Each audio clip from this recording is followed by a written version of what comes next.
অভিনেতা আরশ খান সম্প্রতি সামাজিক যোগাযোগ মাধ্যমে একটি স্ট্যাটাস দিয়ে ধূমপান ও ভেপের ক্ষতিকর দিক নিয়ে খোলাখুলি কথা বলেছেন। সেখানে তিনি নিজের অভিজ্ঞতা শেয়ার করে ভক্তদের সতর্ক থাকার পরামর্শ দেন। স্ট্যাটাসের শুরুতে আরশ খান লিখেছেন, স্কুল জীবনে ফ্লেক্স করতে গিয়ে বন্ধুদের সাথে সিগারেট খাওয়া শুরু করেছিলাম। 19 বছর শেষ, আমার ফুসফুসও প্রায় শেষের দিকে। এখন ফ্লেক্সের বিষয়বস্তু অভ্যাসে পরিণত হয়েছে। সিগারেট ছাড়ার জন্য ধরলাম ভেপ।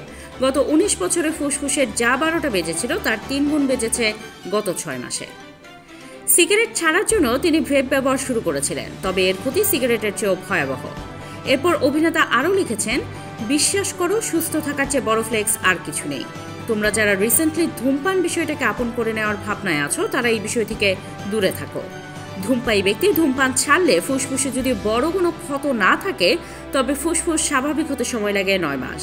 তারপরও এমন কিছু ক্ষতি হয়ে যায় যা কোনোদিন ঠিক হয় না।